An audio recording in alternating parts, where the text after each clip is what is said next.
Let's take you here now. The police ministry says if it doesn't receive a response from the office of the acting Chief Justice by the end of business today, they will have no choice but to effect the arrest warrant against the former president. Now, yesterday, Police Minister Nkandla informed the acting Chief Justice Raymond Zondo that he will hold off on the arrest of Zuma. The Constitutional Court ordered that Zuma should hand himself over to the police in Nkandla or Johannesburg within 5 days. If he fails to do so, Nkandla and the National Police Commissioner must take steps to arrest him and take him to prison. Their deadline is midnight tonight. Of course, we'll be watching that very closely, and we will definitely have something on the channel here. Now, let's get analysis. We joined via Zoom by political analyst Professor Susan Booysen. Professor Booysen, thank you so much for your time and obviously for waiting for that press briefing by the ANC to conclude. In fact, let's start our interview. I'd like to get your reaction on the suspension of Carl Niehaus by the ANC, and particularly, some of the words that were spoken during that press conference by the spokesperson of the ANC, saying that this suspension is also in line with efforts to drive forward the renewal and unity mandate of the party. Your response? Yes, that was most fascinating that he used those words. And that immediately raises very important questions about the role and status of Carl Niehaus in the ANC in the last 4 years. In recent years, we saw him rising into national attention again when he was a campaigner for Nkosazana Dlamini Zuma at Nasrec. And he entrenched himself, attached himself to her and to that anti-Ramaphosa campaign at that time. And next thing, he was employed in the now also suspended Secretary General's office, Ace Magashule. And from there, he's really been very good because he's a highly intelligent person, deviously intelligent in many places, but he also very articulate. And he came to embody that so-called RET, radical economic transformation. I put it in brackets, inverted commas, when it comes to the tendency within the ANC, because it was never really seriously ideologically differentiated from the rest of the ANC, but always very much positioned against Ramaphosa and the people in the ANC who really wanted to clean up the ANC. And so he has been a one-man band in many respects. And his forte in recent years has been being on stages outside court appearances, and now most recently outside Nkandla.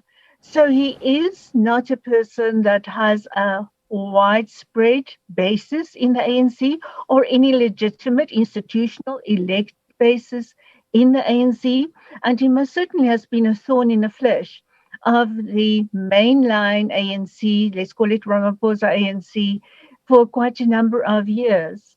So I think there must be a great sigh of relief in much of the ANC that eventually overstepped the mark so badly and made such incendiary remarks, for example, this weekend outside Nkandla, that they found the absolute reason to suspend him with all the necessary narratives of the temporary and immediate effects and all of that. But certainly he was on very thin ice, and he jumped right into the ice water. Now, Prof, let's continue to just focus on that renewal and unity mandate, because that was also uttered by the Deputy Secretary General of the ANC yesterday, Ms. Jessie Duwata. When she was giving feedback on that special NEC meeting, she also said that the NEC must and will ensure that it manages the situation, which is the Nkandla situation, in a manner that is consistent with our mandate of renewal and unity. Would you say that that renewal and unity is under threat, not only because of this latest suspension, but also just some of the things that we've been seeing playing out in the form of the case against former President Jacob Zuma, and also what has been uttered as just a disregard for basic, laws, rules, and the Constitution. I mean, the ANC yesterday was very strong to say that they unequivocally, stand for the independence of the judiciary and also for the Constitution. But that seems to be under threat now. At some level, one can see it as being under threat, certainly, yes. But then also, we see that there are no surprises in the voices that come up in favor of former President Zuma and voices outside Nkandla. The ones that we got to hear were the old known voices, not spectacular new voices. And that, especially at national level in the ANC.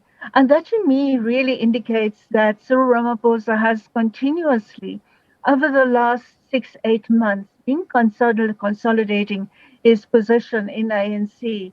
And more people have no longer speak out against him or against that renewal or against the exercise of discipline in the organization. The National Executive Committee, the NEC, increasingly gave him support and they stayed with that. And to that extent, even the weekends, whether it was 2,000 or 3,000 strong demonstration outside Nkandla, and which diluted today to virtually nobody there, at least up to when Lalata was updated on that. And so I do not see a strong, sustained division to the extent there's any equal division or a serious split in the ANC. I really think the ANC would quite easily be able to enforce discipline and not be intimidated, daunted by whether it's 1,000 or 2,000, whatever number of people outside Nkandla, because I do not think that is sustained in a national level. It's no national uprising. It's more the status of a small putsch, a band of people. And some of them may be armed. Some may be using the language of a human shield. But that threat of violence that grouping has been able to use against the ANC, I believe has really daunted and intimidated the mainline ANC that should have better intelligence than to think that a band like that outside Nkandla is really posing a threat of widespread violence. I believe the police at this stage should really have the methods in hand to know how to do crowd control, even if some places we've seen in other cases, like in Braamfontein with students, that has not been the case. But one can assume they have learned from that, and should that kind of situation arise, that they need not give the impression that the whole of state power in South Africa is under threat because they're not prepared to act against a grouping, which I believe has been proven to be strong and not to be anchored in a wide-based national upwelling of support.